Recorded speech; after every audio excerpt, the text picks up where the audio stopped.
Alrighty, I understand I'm late to the hacker party. I personally just thought it was some cringy show that other comp sci kids just circle jerk. So here I am, grinding the entire series in a month. Let's just say I have some thoughts. Obviously spoilers for the entire series. Mr. Robot follows Elliot, a cybersecurity engineer that finds himself hacking the largest company in the world before you can blink an eye. That is as general as I can get, and only truly describes the first season. To map out the total conflict, Elliot works for Allsafe, who provides cybersecurity to this company named E-Corp, who holds all debt data for the citizens. Elliot and some Chinese hackers called the Dark Army has teamed up to hack and delete debt data to free people of all their problems, later referenced as the 5-9 hack. This again only describes the first season, but the following seasons are byproducts of the first season. I get a lot of Dexter vibes watching this show, anti-hero show with lots of critical acclaim, talks to, spoiler, dead dad, a runaway plan to a foreign location, getting friends and family too close to the fire, and because I like Dexter. Dexter to me is a show with awesome characters with some cheesy and poor writing, but ultimately the writing is a net positive, which gives me some of my favorite villains. Meanwhile, in Mr. Robot, we get the full package. Let me further explain. First of all, let's give credit to some people instead of just saying, quote, the writing. Sam Esmail is a super nerd who got a computer when he was 9 back in 1986. He would later pick up computer programming and admitted during an interview that he hacked his local library and got placed on academic probation, but got caught. He was also super into film and he used to hold Stanley Kubrick film festivals with the homies. What I most admire about his history is he raised enough capital to support his creative side through an internet startup company and was a millionaire by 20. He left a very lucrative career path to attend Dartmouth and AFI. He debuted as a filmmaker with the film Comet, which stars Emmy Rossum from Shameless fame. This was mostly viewed as a misfire from general audiences and critics, but this was the jumping off point. He originally wrote Mr. Robot as a follow-up to Comet. The appearance of this show is so damn grimy, and this is achieved through low saturation and just straight up darkness, complemented with changing contrast throughout the seasons. This is where we shift our focus from Sam Esmail to Todd Campbell, the DP. Sam Esmail gave him a very irritating task, but first we must define a few terms: rule of thirds and short-sighting. Now I am not a film student, but I feel like these are basic enough for me to explain. Rule of thirds is a photography rule that divides the screen along 9 squares. Now when you draw these lines, there are 4 intersecting planes where your important subject should be placed, taking up 2/3 of the screen.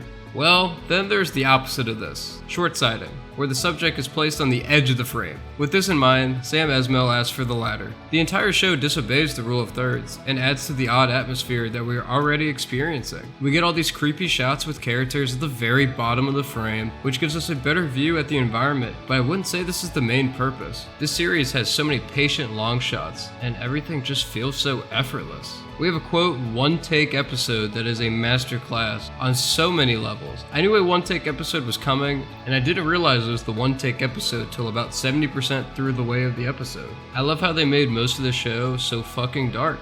I love how they made the subway a common location as it adds to the grime. It just really feels like a shot from a movie instead of a TV show, and these shots help progress the themes and ideas of the show. One of the more obvious aspects to this show would be the fun editing and how unique and dynamic it is throughout. The easiest example to show would be during the hacking scenes. This reminds me of The Queen's Gambit, where the most vital actions that push the plot are boring in real life to most people. A show about playing chess should be boring, and a show about people hacking should be too. Obviously this is dumbing up the show, but the point stands that the main way to progress the plot should be boring, but it's not. These scenes are so hectic and cut up perfectly. We also have the glitching edits that are just a mindfuck. The sound editing is extremely careful. For example, when Elliot finds out he saved 1 E-Corp building from blowing up, then 71 E-Corp buildings blow up instead, we get this high-pitched ringing sound, with everyone just gasping in the background, and he starts to narrate. I couldn't see the bigger picture. It wasn't a single point of failure. I was.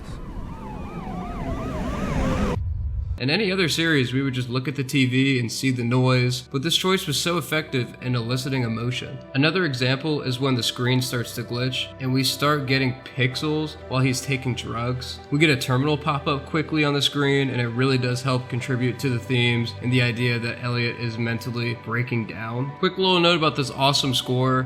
Mac Quayles is fantastic and plays so well with the editing. There are a few climaxes in this series where we switch back and forth from a few scenes with the score effortlessly flowing, and we have a moment where the score is synchronized with actions taking place in the scene. That's impossible.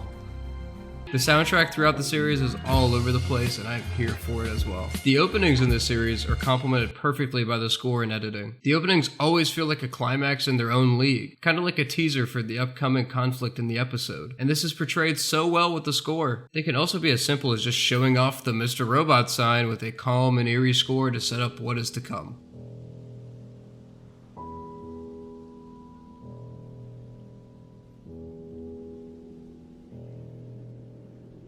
We get some truly cinematic openings with loud orchestrations to set up the mood of this episode. This one of Tyrell screaming with no sound.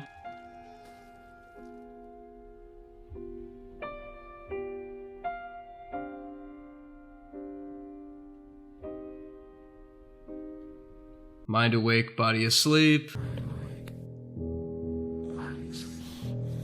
We got this shining one here, this one that shows us why her name is White Rose, and tons of other fun ones. Every season we are introduced to a few new characters that are so perfect. The only way to drive home TV shows are to implement side characters that complement the protagonists and bring up developments about the protagonists or the world. Essentially, we need characters to hold up a mirror to Elliot. In season 1 we get Shayla. On surface, she is one of the more simple characters, stoner drug dealer who sells Elliot morphine. As we progress into the first season, we are shown that she truly cares for Elliot and even went to a riskier dealer to acquire Suboxone, which stops withdrawal symptoms. She takes care of Elliot and his dog. Meanwhile, she is tolerating abuse from her dealer because she cares for Elliot. She holds a mirror up to Elliot, showing how self-centered he has become and how he tunnel visions his hack. Enter Dom, FBI agent tasked with solving the 5-9 hack. This is probably one of my favorite characters written into the series, as she feels like the most realistic, but is also so similar to Elliot. Our introduction to Dom is her staying up all night in her bed watching TV. Her loneliness is written so effortlessly. Her loneliness and competence juxtaposed with Elliot's gives us another angle and perspective to how Elliot feels. While we're on Dom, I think this is a great segue to a bigger overall theme in character writing. When I watched this series, I never felt like characters were being evil just cause. These were logical progressions made by each character with a motive describing their actions. There are no black and white characters here. Here comes a major spoiler for season 3. Dom's superior is this guy named Santiago, the man leading the 5-9 case. It is later revealed that he is a mole for the Dark Army, which is why they're never able to solve this case. When this is revealed to Dom screams her head off and calls him out as a traitor, and how she would never do this. This was all moments after Santiago knocked her out and kidnapped Dom to obstruct justice. Santiago's response was simple. You don't understand what they put me through, what they hold over me, but you will. Soon enough. And that just wasn't good enough for Dom. Fast forward, Dom and Santiago are with someone from the Dark Army named Irving, who we are led to believe is going to kill Dom because she knows too much. Well, instead the dude hacks Santiago to death when Irving stops hacking at Santiago. He assigns Dom to be the replacement for Santiago and flip on the FBI. Fuck you.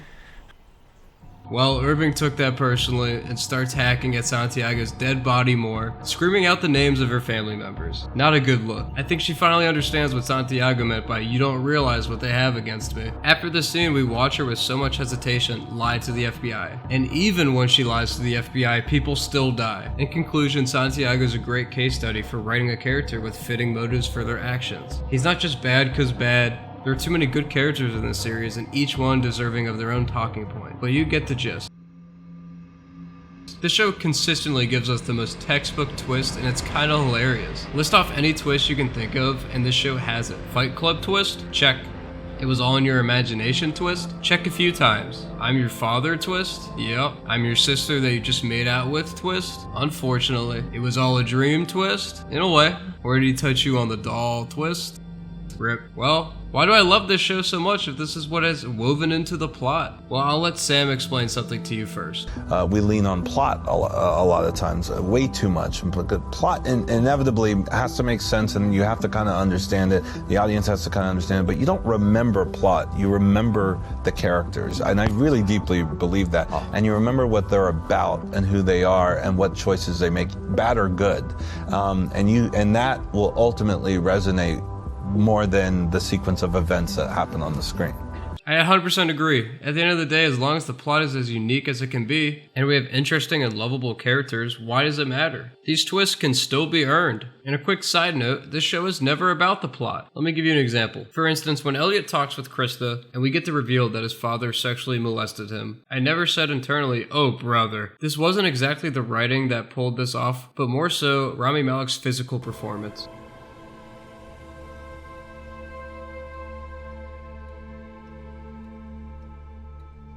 He looks so uncomfortable when the therapy session gets going. He also gets very mad at Mr. Robot, which is an awesome way to twine these two twists together and gives us a better look inside the self-conflict. This scene is also not as simple as someone telling him he was molested. It's such a slow drag into the revealing question that makes this scene so damning. In this episode that I will talk about much more later, the therapy session is about 15 minutes, and after the first few minutes, the conversation escalates at a gradual pace. I don't see the problem with these tropey twists when there are no holes in the storytelling and it was purposeful the entire time. These twists were planned from the get-go. It wasn't a way to get out of writer's block. This was all intentional. One more thing I want to note that isn't a twist, but is actually viewed negatively among TV shows and movies, would be narration from the frickin' protagonist.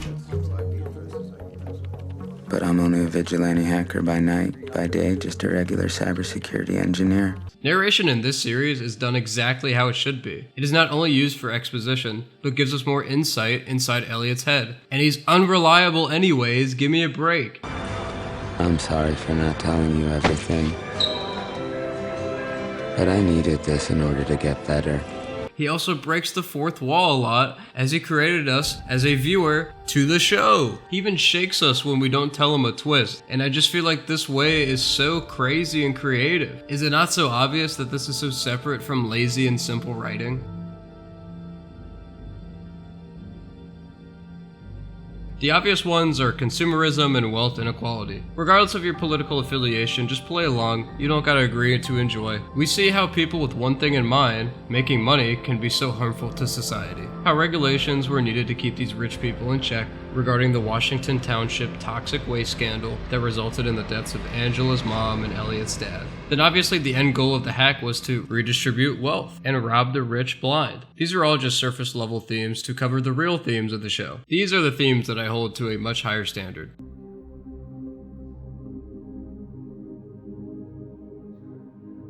I love how we were introduced to Dom. She's so damn lonely and she loves her damn Amazon Echo or whatever it is. We get all these random scenes of Elliot hiding and crying, which refers to the loneliness coming back. He created the viewer to help fill his loneliness. The shot composition is lonely, like 5% of the screen are characters. Elliot created Mr. Robot to combat the loneliness. That's not the only reason why he created him, but hear me out. Isolation is everywhere. Elliot also suffers from a pretty severe social anxiety, which makes every conversation with other people tough to watch, but can also be later explained by the series finale. The entire series he is seeing a therapist on how to get better, while in the short term he snorts morphine to feel better. He does honestly want to feel better, which is also revealed in that fucked up therapy episode. The entire show we are given comparisons between computers and human behavior, which also gives us insight to his mental disorders. Krista helps him through his shitty past that probably influenced these themes. He's also extremely paranoid, as early on he believes men in suits are following him.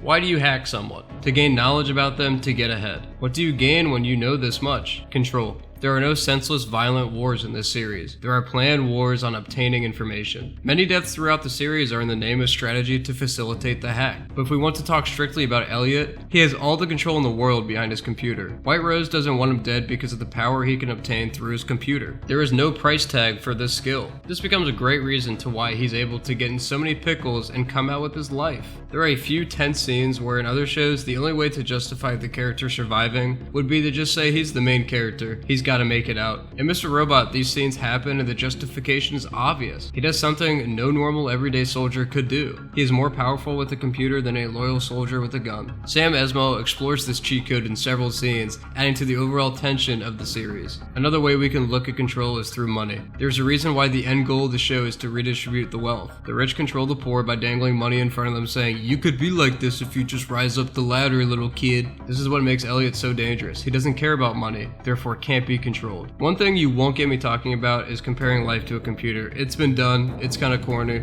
you get the point.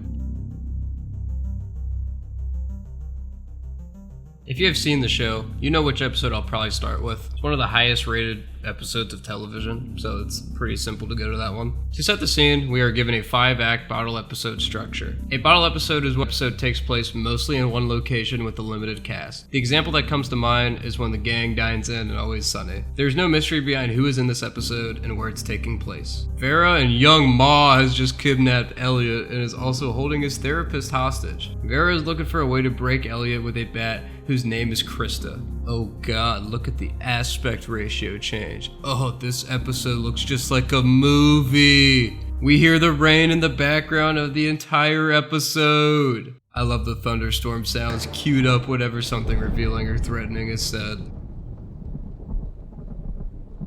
I love the orchestration composed specifically for this episode.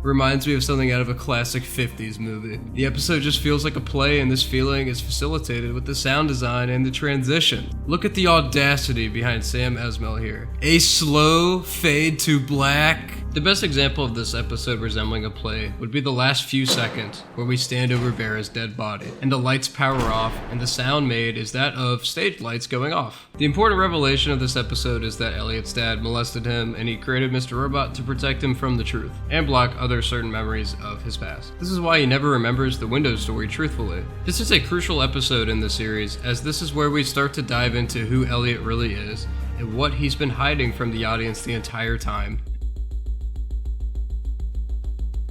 Okay, I gotta set the scene again. Here's the first line of the episode. It's cool, dude. We don't have to talk. Okay, now here's the only other line of dialogue in the episode, at the very end. It's time we talk. So if you haven't caught on yet, there's no talking in this episode. And this is probably the most stressful episode to me. The plot is Darlene and Elliot break into Virtual Realty, a company that is a server farm for the bank that all the elites use. So they install firmware on these servers on Christmas. Hey look, the guys are watching Die Hard on Christmas. Another episode that could be deemed a gimmick, but on my first watch, again, I had no idea until the very last piece of dialogue. I think this is the most textbook heist episode on television. We have clever entrances, an extremely impressive way to extract a working fingerprint, clever exits, and a tense close call. Just a few. Only thing that really bothers me about this episode is that they're hiding in a server room and Darlene is just striking her keys so damn loud, right next to the guys looking for him. The dude just can't hear her. Just a thought, it would have been kind of cool if she tried to do all of her computer stuff really quietly. I know it's a little bit of nitpicking, but I mean, come on, I can hear the keys. I love this episode, and this sets into motion a few arcs, specifically Dom, Price, and Vera. This episode is when Vera kidnaps Krista, leading to the bottle episode 2 episodes later.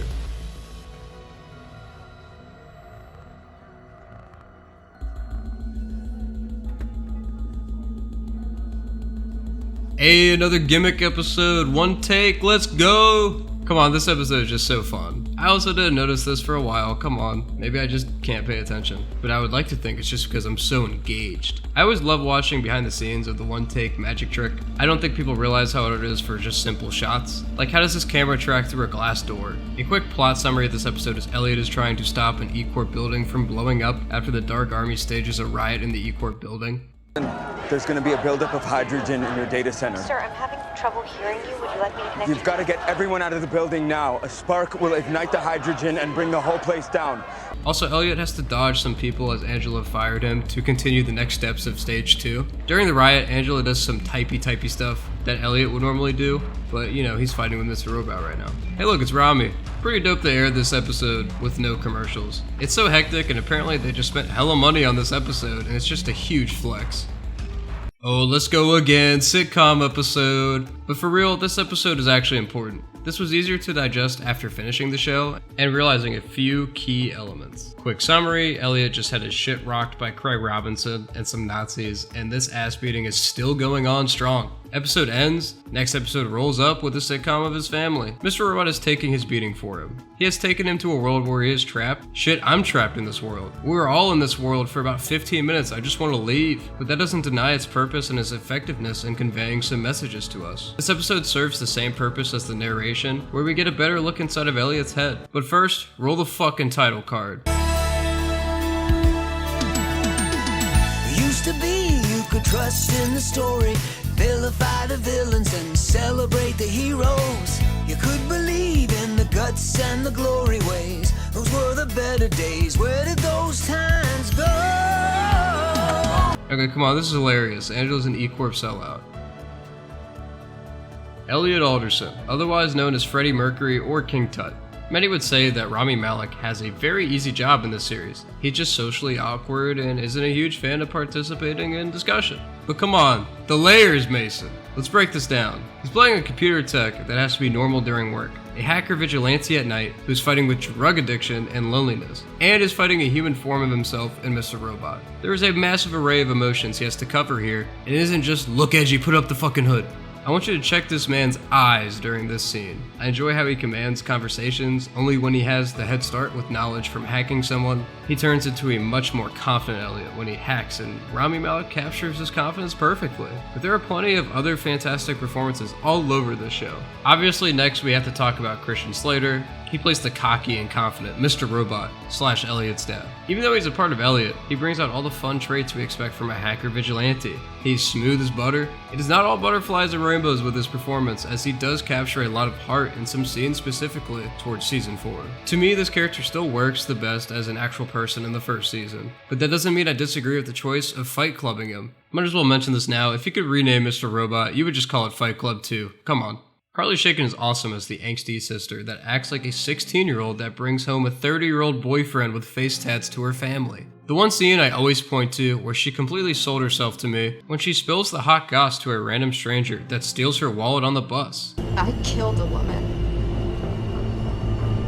BD Wong plays White Rose, which is the villain that rounds out this show perfectly. An extremely memorable performance when he plays a transgender that switches between being the Chinese Minister of State Security and the boogeyman White Rose. White Rose has a fascination with time and how we can regain lost time, and as she lost the only person that she believes she'll ever love. The development towards the final 2 seasons of this character really gives you the other side of the coin. Not suggesting you root for her master plan, but you understand why she's so absurd and delusional. Well, depending on your interpretation of the end. I never pegged BD Wong to be the actor that would play such a out-of-this-world character, but I'm so happy he did.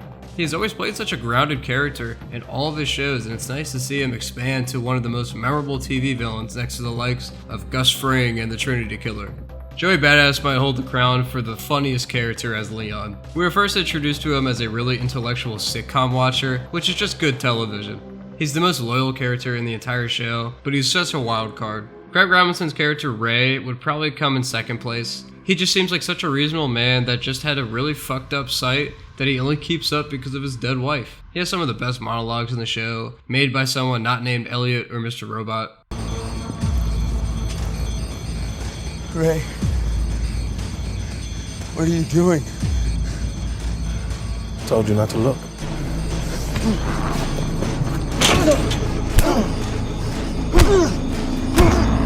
Tyrell is a lunatic, obviously, based off of Patrick Bateman. He has one of the best arcs in the entire show. He ties well with the themes of control, and all he cares about is moving up the ranks, initially to gain more power and money. Then once he realizes Elliot is up to something that could make him a god, he goes crazy. Martin Wallstrom portrays a crazed suit perfectly, and slowly grew on me throughout the entire show. Yeah, go watch this. I delayed watching this enough, as I thought it was just a show for computer geeks. But yeah, I was wrong. This is for just about anyone, depending on your tolerance for wild conspiracy theories. Like, when you go into watching the show, just imagine a world where Alex Jones was right. I'm angry.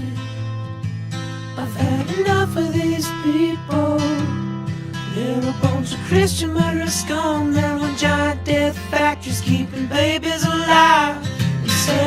body parts. What more do you need to know about these people? I go out and face these scum. They literally crawl out from under rocks. They have green looking skin and they run around screaming, we love Satan, we wanna eat babies.